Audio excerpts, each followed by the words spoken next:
नमस्कार दोस्तों, मैं राजेश भारत और आप देख रहे हैं हरियाणा टुडे। अभी मैं हूं करनाल के सेक्टर 13 में। आप मेरे पीछे देख सकते हैं, कांग्रेस पार्टी के महासचिव वीरेंद्र राठौर जी का ये घर है और आज भ्रष्टाचार के ऊपर बहुत बड़ा जो है वो खुलासा करने वाले हैं। ऐसा बताया जा रहा है कि कुछ रजिस्ट्रियां भी उन्होंने निकलवाई हैं जिसमें सीधा सीधा 2-4-5 हजार रजिस्ट्रियों के ऊपर जो है वो धांधली का आरोप सीधा सीधा लगाया गया है। अभी पूरा का पूरा मामला जो है वो जानते हैं कि वीरेंद्र राठौर जी इस बारे में क्या कहते हैं। कुछ दिन पहले डीटीपी करनाल को गिरफ्तार किया गया और उसके बाद तहसीलदार करनाल को डीटीपी के डिस्क्लोजर के बेसिस पे गिरफ्तार किया गया। उसके ऊपर विभिन्न पहलुओं के ऊपर और ज्यादा जानकारी देने के लिए प्रेस के माध्यम से, आप सब साथियों के माध्यम से कुछ प्रश्न करनाल की जनता से के बीच में भी छोड़ने आवश्यक है, उनकी राय लेनी भी आवश्यक है और कुछ प्रश्न हरियाणा के मुख्यमंत्री, करनाल से विधायक, उनसे पूछने भी आवश्यक है और करनाल की जनता की भावना उन तक पहुंचे, ये भी बहुत आवश्यक है। इस मुद्दे को लेकर के आज की इस प्रेस वार्ता का आयोजन किया गया है। आप सबका मैं स्वागत करता हूं। 3 दिन पहले स्टेट विजिलेंस ब्यूरो ने रिश्वत कांड, डीटीपी रिश्वत कांड का जो उजागर किया, हमारी दृष्टि में ये आज तक के करनाल के इतिहास का सबसे बड़ा भ्रष्टाचार का एक स्कैम।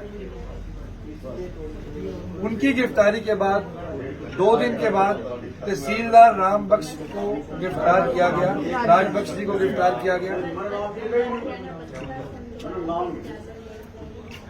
उनको गिरफ्तार करने का आधार आप सब साथियों के माध्यम से, मीडिया के साथियों के माध्यम से जो हमारे सामने आया वो था डीटीपी करनाल की डिस्क्लोजर स्टेटमेंट इन्वेस्टिगेशन के दौरान, जिस दौरान ये पता लगा कि 14 लाख रुपए तहसीलदार करनाल ने डीटीपी करनाल को दिए, जो कि रिश्वत के पैसे थे, और उसके एवज में राजबख्श तहसीलदार करनाल को गिरफ्तार करके आज न्यायिक हिरासत में पेश किया जा रहा है, न्यायालय के सामने पेश किया जा रहा है। मेरा ये मानना है और मेरा ये कहना है कि ये केवल 14 लाख का मामला नहीं है, ये मामला सैकड़ों करोड़ रुपयों का है और इसलिए ये बहुत जरूरी हो जाता है कि उन तमाम पहलुओं की जांच, जो कि मेरी नजर में आज ठीक दिशा में चल रही है, परंतु गहराई से उन सारे बिंदुओं की जांच होनी चाहिए जिन बिंदुओं के ऊपर से पर्दाफाश करना इस भ्रष्टाचार का बहुत आवश्यक है। मेरा ये कहना है कि तहसील का भ्रष्टाचार केवल एक रजिस्ट्री को लेकर के नहीं है। जब से तहसीलदार करनाल राजबख्श करनाल में आए हैं, करनाल का बच्चा बच्चा इस बात को कह रहा है पिछले कई वर्षों से कि तहसील के अंदर व्यापक भ्रष्टाचार है। मीडिया के हमारे साथियों ने तहसील के भ्रष्टाचार के ऊपर व्यापक रूप से हमेशा बात उठाने का काम किया। सीएम विंडो के ऊपर लगातार कंप्लेंट्स करनाल शहर के लोगों ने तहसील में चल रहे भ्रष्टाचार के ऊपर की है, परंतु अपने आप को जीरो टॉलरेंस अगेंस्ट करप्शन कहने वाली सरकार के कान के ऊपर पिछले कई वर्षों से कोई जूं रेंग नहीं रही। आज मैं आपके समक्ष ये बताना चाहता हूं कि लगभग 4000 से ज्यादा रजिस्ट्रियां तहसीलदार साहब के कार्यकाल के दौरान विभिन्न गैर कानूनी कॉलोनियों के माध्यम से पिछले 2-3 वर्षों में की गई, लगभग 4000।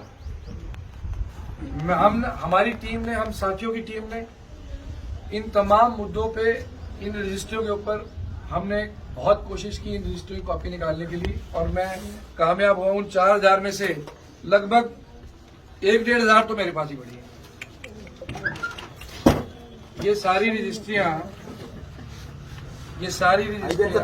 ये आप देख सकते हैं, मैं दिखाना चाह रहा हूँ। ये मुख्यमंत्री हरियाणा भी देख लें, उल्टी ये देख लें, मुख्यमंत्री हरियाणा भी देखें, थोड़ा फेस ये देखिए, ये 4000 में से लगभग 1000 तो मैंने ढूंढ के लाया और बाकी 4000 का भी रिकॉर्ड सरकार के पास प्रिंटर बड़े होते हैं, वो निकाल सकते हैं प्रिंटर। 2 मिनट में मैं ये बताना चाहूंगा ये भ्रष्टाचार क्या है, करनाल की जनता को इसके बारे में जानना चाहिए। अब जैसे एक ये रजिस्ट्री है, आप देख सकते हैं, ये एक प्लॉट की रजिस्ट्री है जो विकास कॉलोनी का प्लॉट है। अब इसके ऊपर नो ड्यूज लेने आवश्यक है। सरकारी रेट के हिसाब से इसके नो ड्यूज बनते हैं 2,18,750 रुपये। ये पैसा सरकार के पास जाएगा, 2,18,750 रुपये। अब कंप्यूटर में अगर आप विकास कॉलोनी का एड्रेस डालेंगे तो कंप्यूटर बता देगा कि इसके ऊपर इतने ड्यूज हैं, भैया इतने पैसे जमा कराओ। तहसीलदार साहब कहते हैं इस पैसे को जमा कराने की आवश्यकता नहीं है, आप पैसे मुझे दो, इसकी रजिस्ट्री हो। अब रिश्वत इस रजिस्ट्री के एवज में ली गई हो। अब हैरान होंगे कि अब इस रजिस्ट्री को करने के लिए एक ऐसी आईडी का प्रयोग किया जाएगा जिसके ऊपर नो ड्यूज ऑलरेडी जमा हो चुके होंगे। पर वो मूर्ख, मैं समझूंगा ये ना केवल मूर्ख लोग हैं, ये नहीं जानते कंप्यूटर कहीं ना कहीं निशान छोड़ जाता है। जब आप आईडी डालते हैं सामने के पेज से तो आप आईडी फाड़ देते हैं, एनओसी जो स्लिप निकलती है, पर कंप्यूटर पीछे ट्रेल छोड़ के जाता है। ये देखिए, अब इस पे एड्रेस डाल दिया अंसल रोड। जैसे ही आपने अंसल रोड करार डाला तो वो कंप्यूटर ने उसको उठा लिया, क्योंकि इस एड्रेस की एनओसी जनरेटेड है और आपने रजिस्ट्री कर दी। तो 2 लाख रुपया सरकार को नुकसान कर दिया। 60,000 70,000 जो भी आपने रिश्वत दी, जिस आदमी ने 2 लाख रुपए बचाने थे उसके एवज में 60-70,000 रुपए दिया। अब वो कितने पैसे लिए वो जांच का विषय है, पर 2,17,000 सरकार का loss to the government, Haryana government की treasury. Embezzlement of that fund has taken place apart from corruption. Corruption के अलावा embezzlement of fund of Haryana government, ये ज्यादा सीरियस है, ये हुआ है। तो ऐसी लगभग 4,000 रजिस्ट्री हैं। अब 4,000 रजिस्ट्री को 2 लाख से मल्टीप्लाई कर लो, कितने जीरो आते हैं। 4,000 रजिस्ट्री को आप 2 लाख रुपए से मल्टीप्लाई कर लें तो आप देख सकते हैं कि कैलकुलेटर के अंदर जीरो खत्म हो जाएंगे। आप समझ ही नहीं पाएंगे कि वो 100 करोड़ है कि 200 करोड़ है कि 50 करोड़ है कि 80 करोड़। अब ये कन्फेशन स्टेटमेंट केवल 14 लाख रुपए की पर आकर के केस खत्म नहीं होता। मेरा ये निवेदन है कि इन्वेस्टिगेटिंग एजेंसी इन तमाम रजिस्ट्रियों को कब्जे में ले और इसको मुख्यमंत्री जी बारी बारी कहते हैं कि सबूत दें। अब मैं इस बात पे आ रहा हूं कि इनके सबूत मांगने की जरूरत नहीं है। मुख्यमंत्री जी, ये तो आपके रिकॉर्ड में ही पड़े हैं, आपके पोर्टल पे अवेलेबल है, मैंने आरटीआई भी नहीं लगाई है। ये आपके पोर्टल पे से ही डाउनलोड कर ली है रजिस्ट्रियां और उनके प्रिंट आउट निकाल लिए हैं। तो जो स्पष्ट बता रहे हैं कि इस प्रकार का घोटाला उजागर हुआ है। तो इन्वेस्टिगेटिंग एजेंसी से मेरी रिक्वेस्ट है आपके माध्यम से कि सबसे पहले तो पिछले 3 साल की इन 4,000 रजिस्ट्रियों को अपने कब्जे में, जितनी भी रजिस्ट्रियां कब्जे में लेकर के एक रजिस्ट्री की गहनता से जांच हो और जो पैसा हरियाणा सरकार के खजाने में जाना चाहिए था उस पैसे की रिकवरी करके वो सरकार के खजाने में डालने का काम हो। ये मेरी पहली गुजारिश है। दूसरा,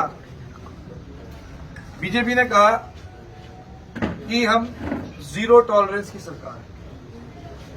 जीरो टॉलरेंस मुझे लगता है शब्द किसी डिक्शनरी में या कहीं बीजेपी के नेताओं ने पढ़ लिया और उसका इस्तेमाल कर लिया।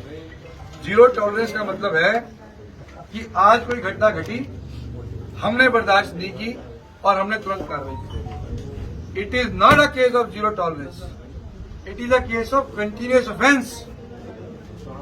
ये ऑफेंस कंटिन्यूस ऑफेंस की श्रेणी में आता है। कंटिन्यूस ऑफेंस वो होता है जो लगातार घट रहा हो। ये ऐसा मामला नहीं है कि आज घटा और आपने पकड़ लिया। ये पिछले 4-5 वर्षों से लगातार घटता चला आ रहा है। तो जीरो टॉलरेंस या तो इश्यू और शब्द का प्रयोग भी इस मामले में कतई नहीं किया जा सकता। तो मेरी भाजपा के नेताओं से ये गुजारिश है कि इस प्रकार की शब्दावली का प्रयोग न करके सार्थक हरियाणा सरकार के खजाने में ये पैसा कैसे वापस जाए, इस पर ध्यान केंद्रित हमारा करना चाहिए। दूसरा, मेरा करनाल के लोगों से, आप सब साथियों के चैनल्स के माध्यम से उनकी राय भी लेनी बहुत आवश्यक है, ताकि आपके कमेंट्स ही सिर्फ मुख्यमंत्री अगर पढ़ लें तो उन्हें गुलदस्ता गैंग की राय लेने की आवश्यकता नहीं पड़ेगी। हमारे 5-6 साथियों, आप जितने साथियां खड़े हैं, आपके कमेंट्स भरी पढ़ लें करनाल की जनता क्या चाह रही है, तो मुझे लगता है मुख्यमंत्री जी को एक रास्ता मिल जाएगा। मुख्यमंत्री जी के आंख पर धृतराष्ट्र की तरह जो पट्टी बंधी है, वो करनाल के गुलदस्ता गैंग में डालने का काम पिछले कई वर्षों से किया हुआ। वो गुलदस्ता गैंग जो डीसी निशांत यादव को सबसे ज्यादा ऑनेस्ट ऑफिसर की तकमील दे रहा था, और हम लगातार बोल रहे थे कि वी हैव नॉट सीन उनसे ज्यादा डिसऑनेस्ट ऑफिसर इन करनाल। उनको गुलदस्ता गैंग ऑनेस्टी की तकमील देने का काम करता है। तो मेरी गुलदस्ता गैंग से भी गुजारिश है कि इस शहर को बसने जीने दो, अपने घरों में शांत होकर के बैठ जाओ, ताकि करनाल शहर के लोगों की ये लूट जो है वो बंद हो सके। ये लूट गुलदस्ता गैंग की वजह से भी बहुत ज्यादा हो रही है। 5-6 लोग हैं जो ऑफिसर के आते ही गुलदस्ते लेके पहुंचते हैं, और वही 5-6 लोग मुख्यमंत्री को घेरे रहते हैं और मुख्यमंत्री को ये गलत सूचनाएं देने का काम करते हैं। तो दो ही परिस्थिति उत्पन्न होती है, या तो मुख्यमंत्री तक परिस्थितियां गलत जा रही हैं, या मुख्यमंत्री जानबूझ के सारी चीजों को इग्नोर कर रहे हैं। तीसरी कोई विकल्प पैदा नहीं। अब आपके माध्यम से मेरा सवाल है, करनाल की जनता ही बताए कि क्या इन 4000 रजिस्ट्रियों की जांच होनी चाहिए कि नहीं होनी चाहिए? अगर आप करनाल के लोग कहते हैं कि जांच होनी चाहिए, तो कमेंट सेक्शन में कमेंट करके बताएं, और आपके कमेंट माननीय मुख्यमंत्री जी पढ़ लें, और करनाल के लोगों की बात के ऊपर ही संज्ञान लें। पहला सवाल तो मेरा करनाल की जनता से हाथ जोड़ करके ये है कि कृपया इस बिंदु पे अपने कमेंट जरूर दें। दूसरा, मेरी करनाल की जनता से ये सवाल है और एक निवेदन है कि इतने दिन से घोटाला चल रहा है, क्या मेंबर पार्लियामेंट संजय भाटिया जी को इस मुद्दे पे प्रतिक्रिया देनी चाहिए कि नहीं देनी चाहिए? मेरा फिर सवाल है, और बड़ी जिम्मेदारी से मैं इस बात को कह रहा हूं कि क्या मेंबर पार्लियामेंट संजय भाटिया को इस सारे मुद्दे पे प्रतिक्रिया देनी चाहिए कि नहीं देनी चाहिए? क्या संजय भाटिया को ये मांग करनी चाहिए कि नहीं करनी चाहिए कि करनाल और पानीपत जिले के अंदर जितनी रजिस्ट्रियां हुई हैं उनकी जांच करें? We think this is their accountability. Yes, he is a public representative. He is supposed to be. Sir, Karnal Panipat ही क्यों? फिनिश करूँ क्यों लोकसभा क्षेत्र में अनिल विज जी के ट्विटर हैंडल को क्या इस मुद्दे के ऊपर चुप होना चाहिए? क्या ये छोटा मुद्दा है? अनिल विज जी का ट्विटर हैंडल क्यों चुप? एमएलए करनाल का ट्विटर हैंडल पिछले 3 दिन से इस मुद्दे पे चुप क्यों है?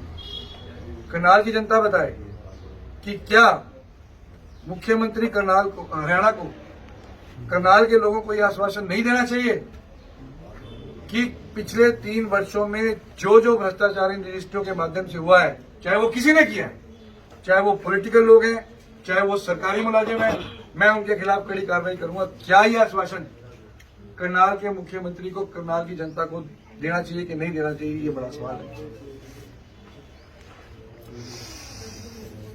हमने बारी बारी कहा कि ये नेक्सस निशांत यादव, तहसीलदार करनाल डीटीपी करनाल के बीच में। स्मार्ट सिटी के नाम पे जो लूट करनाल में हुई है उसकी भी न्यायिक जांच होनी चाहिए। करनाल की जनता बताए 100 करोड़ 107 करोड़ के अंदर करनाल के अंदर लाइटें लगाई गई स्मार्ट सिटी के नाम पर। यह project directly deputy commissioner Karnal की देखरेख के अंदर बना। करनाल की जनता बताए कि क्या इन लाइटों से करनाल को फायदा हुआ कि नुकसान हुआ। और मुख्यमंत्री स्मार्ट सिटी के नाम पे निशांत यादव जी ने 250 करोड़ रुपए का फ्लाईओवर सैंक्शन किया। गुलदस्ता गैंग ने पूरा प्रचार इस बात का किया कि इसकी बहुत जरूरत है। मैं इस बात में नहीं जाता कि जरूरत है कि नहीं जरूरत है, पर आपके माध्यम से करण गेट के हमारे दुकानदार भाई, पुराने जीटी रोड के हमारे दुकानदार भाई, उनकी आवाज उठाना चाहता हूं। सब भाई अपने कमेंट लिख करके बता दें कि क्या इस फ्लाईओवर की जरूरत है कि नहीं। पर सवाल इस बात का है कि जिन चीजों की आवश्यकता नहीं है, स्मार्ट सिटी के नाम पर सीधे टेंडर इशू करके कौन से पैसे को साइफन करने का खेल करनाल के अंदर चल रहा है, इस बात का जवाब पूरे स्मार्ट सिटी प्रोजेक्ट्स के आज तक के जितने कार्य हुए हैं उनका ऑडिट करके उनकी न्यायिक जांच। मुख्यमंत्री जी सबूत मांगते हैं। मैं तो छोटी सी बात कह दूंगा, जिस दिन करनाल आए, करनाल की एंट्री पे ब्रेक लगा, गाड़ी जैसे ही करनाल में कदम रखे वहां ब्रेक लगाएं। जो द्वार बना है सीधा द्वार, किसी भी ठेकेदार को बुला करके उसकी कीमत पूछ लें और पुराने डीसी साहब से पूछ लें कितने का बिल स्मार्ट सिटी प्रोजेक्ट में से इसका 30 लाख की चीज 1 करोड़ से ऊपर का बिल वो दिया है, तो वो जो बचे हुए 70 लाख है वो कहाँ गए हैं, इसको भी ढूंढने का काम जो है करनाल के मुख्यमंत्री के लिए। तो एक गेट है जो भ्रष्टाचार के सबूत हैं, वो तो आपने करनाल शहर के चारों तरफ परमानेंट स्ट्रक्चर्स के रूप में लगा दिए हैं कि ये हमारी सरकार की उपलब्धि है भ्रष्टाचार। इसको हम पूरे स्तंभों के रूप में, भ्रष्टाचार के स्तंभ जो है करनाल शहर के चारों तरफ गड़वाया कि जब तक करनाल शहर की जनता जीवित रहेगी, पीढ़ियों तक याद रखा जाएगा कि कोई ऐसी सरकार थी जो इससे इतना बड़ा भ्रष्टाचार करती थी। ये स्तंभ लगाने का काम पिछले 5 वर्षों में किया है। तो मेरी आप सब साथियों के माध्यम से ये मांग है कि इस सारे प्रकरण की केवल डीटीपी के डिस्क्लोजर के ऊपर ही बात खत्म नहीं हो रही। ये open and shut case disclosure का नहीं है, मैं फिर कह रहा हूं। इस केस की पूरी न्यायिक जांच होनी चाहिए। हालांकि हमें फोगाट साहब की क्रेडिबिलिटी के ऊपर पूरा विश्वास है, जिस प्रकार से वो कार्य कर रहे हैं उनकी इन्वेस्टिगेशन के ऊपर हमें पूरा विश्वास है, परंतु मुझे लगता है कि उनको और ज्यादा बल की आवश्यकता है। इस इतने बड़े व्यापक स्कैम को जब इसकी गहराई से जांच होगी तो मेरा ये मानना है कि ये 200-300 करोड़ तक ये स्कैम निश्चित रूप से करनाल के अंदर पहुंचने का होगा। तो इस सारे मामले इतने की तो एसेट्स ही ये शुरू हम वो सारे अभी रिकॉर्ड नहीं आया तो पता लग जाएगा। तो ये तमाम चीजों की हमारी डिमांड है मुख्यमंत्री जी से कि वो इसकी या तो न्यायिक जांच कराएं या सीबीआई जांच इसकी कराएं, तो जाकर के और एक एक व्यक्ति को, चाहे कोई भी हो, उनको इसके अंदर बुक करके और जनता का जो पैसा है वो रिकवर किया जाए और हरियाणा सरकार के खजाने में उसको जमा करवाने का काम। राठौर साहब, एक बड़ा सवाल है कि अगर आप जैसे कह रहे हैं कि सीएम साहब ने कार्रवाई नहीं की, आपको लगता है कि तहसीलदार की गिरफ्तारी, डीटीपी की गिरफ्तारी, आज एक आर्किटेक्ट को अरेस्ट किया है, एससी किंगर के खिलाफ पर्चा दर्ज हो गया, कल रात को सिविल लाइन थाने में अरेस्ट की इन्फॉर्मेशन आ रही है, उनको बता के ही किया होगा, उन्होंने कहीं ना कहीं बोला होगा कि हाँ करो। करनाल से ही अगर शुरुआत हुई है, जड़ें करनाल में है, तो कहानियां तो पूरे हर जिले के अंदर है। देखिए, दोनों अफसर्स जो हैं, आप इस बात को समझिए, दोनों अफसर्स चीफ मिनिस्टर के ब्लू आइड ऑफिसर्स और लंबे समय से तैनात थे, ब्लू आइड ऑफिसर्स थे। और मैंने पहले भी कहा और आज फिर दोहरा रहा हूं कि जब डीटीपी की करनाल की गिरफ्तारी हुई, उनकी गिरफ्तारी से पहले 5-6 दिन से लगातार कंप्लेनेंट ने रिकॉर्डिंग्स डीटीपी की और अपनी वार्तालाप की रिकॉर्डिंग्स की। उन रिकॉर्डिंग्स के अंदर तमाम बातें डीटीपी ने डिमांड भी रखी। डीटीपी के ड्राइवर ने यह भी बताया कि किस किस तक साहब पैसा पहुंचाने का काम कर रहे थे। उसमें पॉलिटिकल लोगों के नाम भी हैं, उसमें सीनियर कमिश्नरों के नाम भी हैं।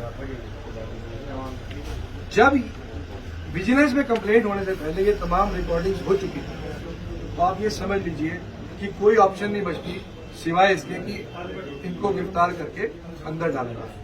अगर वो रिकॉर्डिंग सार्वजनिक हो जाती और मामला ना होता, तो मौजूदा सरकार को मुंह दिखाने की भी जगह कहीं नहीं मिलती थी। और मैं आज फिर आपके माध्यम से कह रहा हूं कि उन रिकॉर्डिंग्स को सार्वजनिक करो। वो गिरफ्तारी के बाद जो रिकॉर्डिंग हुई है वो सार्वजनिक क्यों नहीं हो रही अभी तक? किस किस के नाम है उसके अंदर? डायरी भी बता रहे हैं, उसको भी सारे डायरी का भी कल चर्चा आई है। परंतु जो ये गिरफ्तारी इन अफसरों की हुई है, मेरा फिर ये कहना है कि सरकार के पास कोई ऑप्शन नहीं था। ये ऑप्शन नहीं थी। अगर इनको बचाने की जगह होती तो ये बच जाते।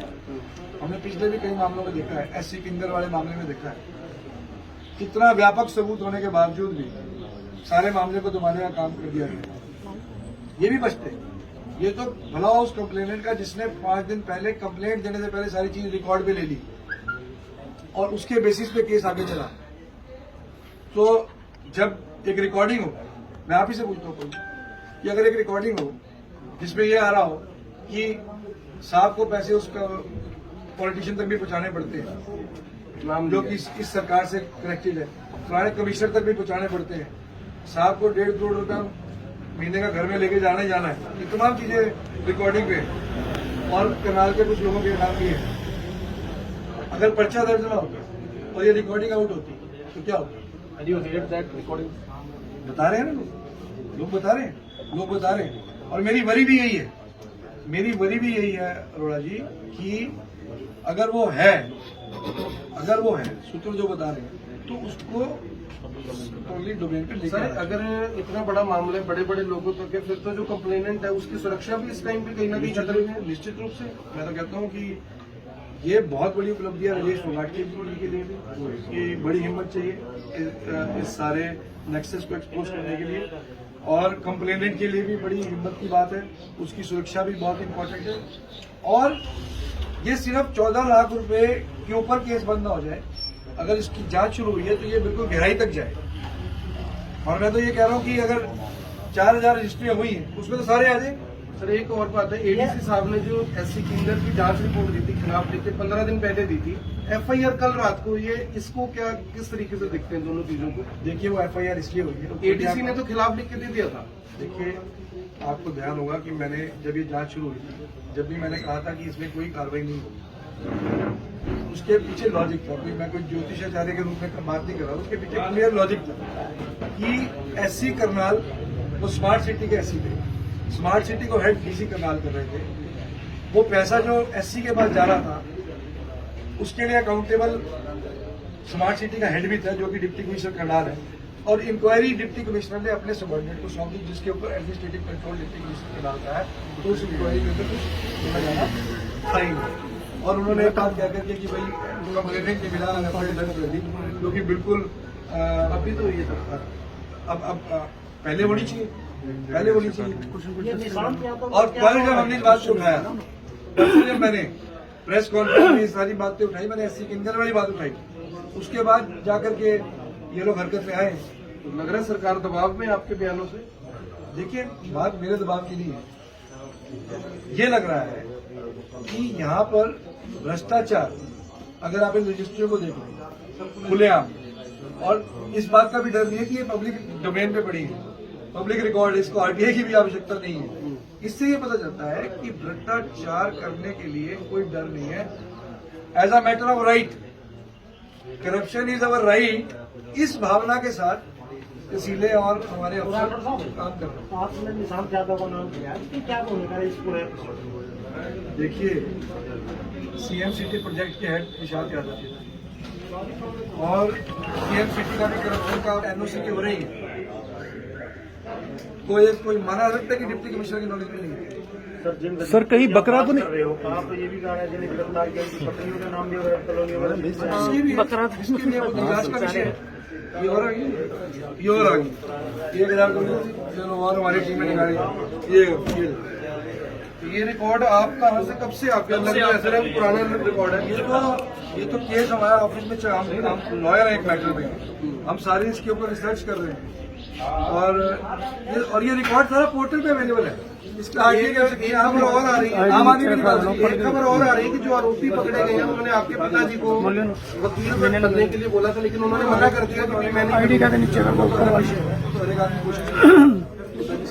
राठौर साहब जिस तरह से सरकार बदनाम हो चुकी है, तो कहीं इन अधिकारियों को बकरा तो नहीं बनाया जा रहा, बलि का बकरा बना के ताकि इनको काट दिया जाए ताकि बड़ा स्कैम जो है वो छुप जाए? देखिए मेरी वरी यही है, इसीलिए आज की प्रेस कॉन्फ्रेंस की है कि इसकी निष्पक्ष जांच होनी चाहिए और जो कॉलोनियां जिन्होंने काटी है तो गरीब आदमी तो काटता नहीं।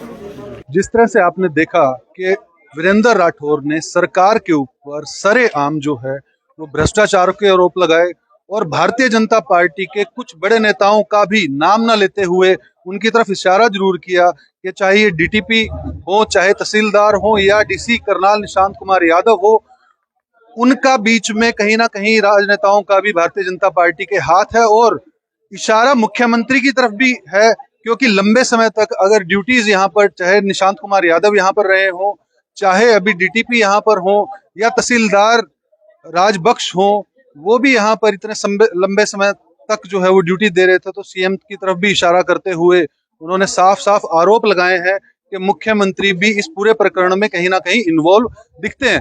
दोस्तों, अगर यह वीडियो आपको यूजफुल लगे तो इसको शेयर जरूर कीजिएगा, अधिक से अधिक लोगों तक पहुंचाइएगा इस वीडियो और हमारे YouTube और Facebook चैनल को सब्सक्राइब जरूर कीजिएगा। इस वीडियो में इतना ही। मैं राजेश भारत, हरियाणा टुडे करना।